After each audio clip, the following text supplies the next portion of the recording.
Hello, welcome back, my friends. Great to see you, I guess, through this video. I actually don't get to see you, but you get to see me, and I can't wait to see you in a short couple weeks here coming up in May.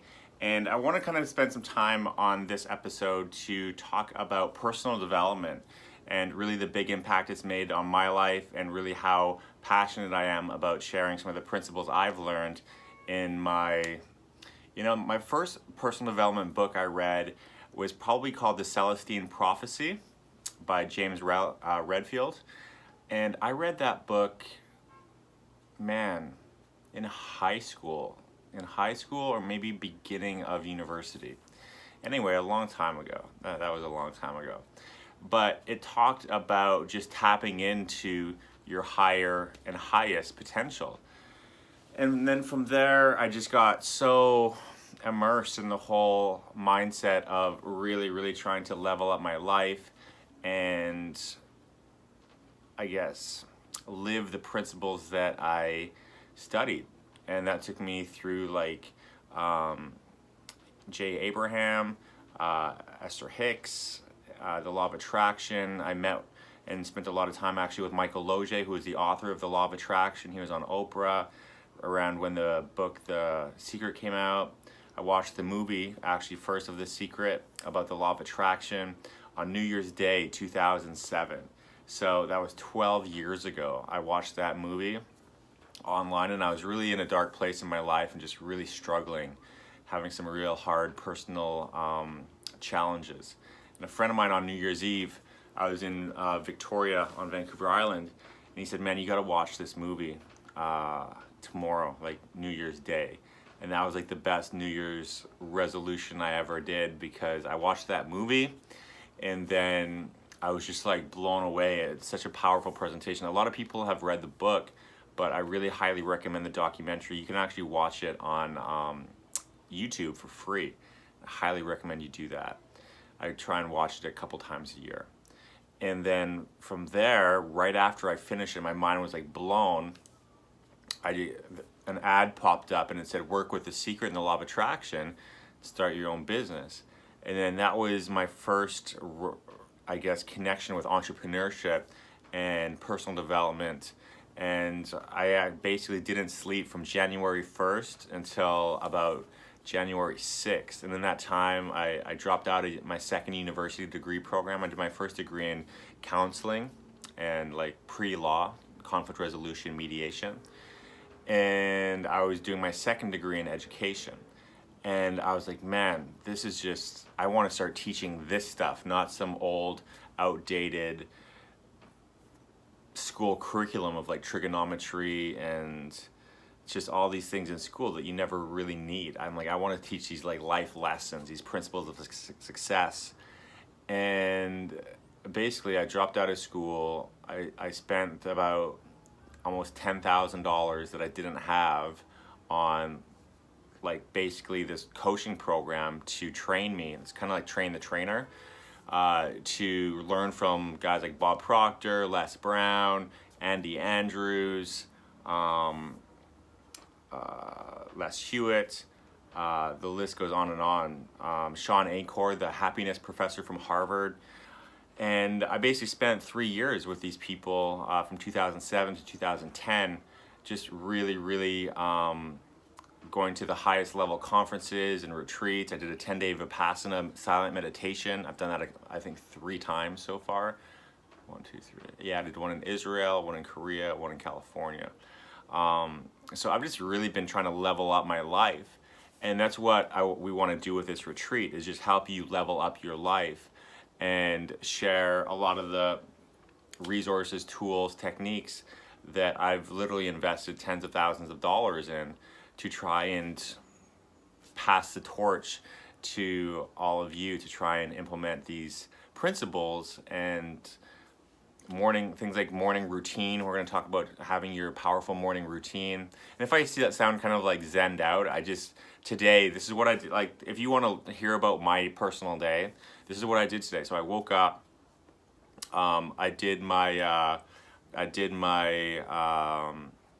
basically every day I do intermittent fasting. So I wake up and then I have this bulletproof, we'll talk about this later. I don't drink coffee, but I did a bulletproof tea, which is like MZT oil and grass-fed ghee butter in this herbal, so this special herb I have from Portugal. So I drink that, and then I drink a bunch of ionized water. Actually, I'll show you what it looks like actually, because this is actually really important. So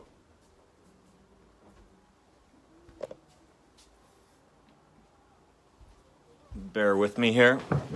So because I live in Asia, I don't drink tap water, so I get this bottled water. But if you see in here, I've got these two metal sticks. Well, these alkaline the water, and then what I do, I take some lemon essential oil and I put a couple drops in there. So first thing in the morning, I alkaline my body, and it's basically like a really cancer proofing yourself, because cancer can't live in a alkaline body. It only lives in, like, can grow in an acidic body. So a lot of other things that are really good are like kale, spinach, things like that. So that's what I do first thing in the morning. I just drink a lot of liquid. And then I got on an hour call with my parents. I talk to my parents every Saturday morning, my time, every Friday night, their time, for like an hour. And then I did my journaling, my reading, and then I went to the beach. I go out, I get sunshine on me to activate my circadian rhythm. We'll talk more about that at the retreat, how to like really get your body in balance with the sunrise and sunset. And then I did a paddleboard session. So I have a paddleboard here. I went out SUP, stand-up paddleboarding. I love it.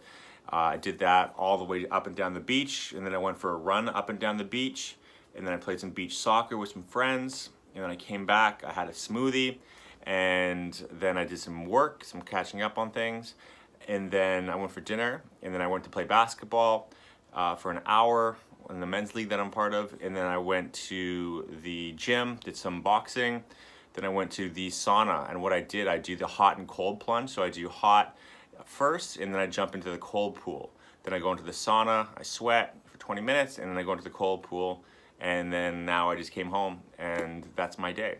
So we talk about optimizing your day for health, mindsets, community, connecting with people. So that's what we're gonna be talking about, how to create your own perfect day.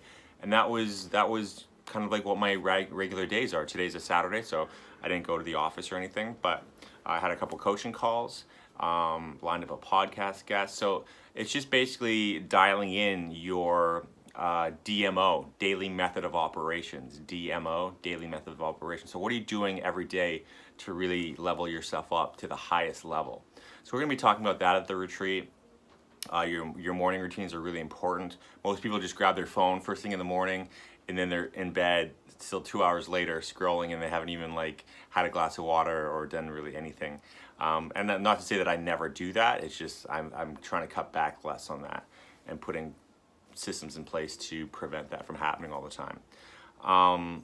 So yeah, we're gonna do that, and then we're going to also do some meditation on how to really get in line with really who are you, like really who are you and what do you really want? Like what do you want in your life? So we're gonna like get clear on your goals, and not only just writing them down, but putting together an action plan on how to actually achieve them, which is like the most important thing. So we're gonna be doing that, and just a lot of other just really mindset hacks, how to, for example, put a note on your screen. So every time that you open your screen, which people do like 1,000 times a day, you see your goals, right? And that trains your subconscious mind. So we're gonna talk about the conscious and subconscious mind, how to really, I guess, train and brainwash it for success in achieving what you want. And we're also gonna look at the 80-20 rule. So the 80-20 rule is what most people spend the opposite. They do 80% of the things that only generate 20% of the result, where you should focus on doing the opposite. You want to do whatever generates the highest result, that has the highest leverage. So if you're in sales, if you're in, marketing, talking to people, right? Prospecting, calling people, leads, that generates results, not just cleaning your desk, things like that a lot of people spend a lot of their day on, like cleaning their apartment, and they're like, oh, I didn't do any income producing activities. So we look at income producing activities. Basically, I was doing a training with one client, and he wanted to double his income, and he's in 100% sales commission. So I said, okay, well, how many calls did you make a day? He was making about 20 outbound calls a day. And I said, okay, well, what did those numbers look like? And he showed me the numbers. I said, okay, well, here's what you want to do then. It's as simple as this: make 40 calls a day. And he's like, it really is that simple. Like, if you want to double your income, you just have to double your productivity of whatever your income producing activities are. So we're going to talk more about finance and income, and do kind of make like a money masterclass. And probably not this event, but one in the future, where we focus on different ways to monetize and really scale up your earning potential. So that's just kind of some of the things that we have lined up for this retreat. I really look forward to getting there in person, and I appreciate you taking the time to kind of watch some of these videos and be interested in the content that we're putting out. So once again, I really appreciate that, and I can't wait to meet all of you and have a good time at our life retreat in Hong Kong. So until then, be blessed and enjoy your time.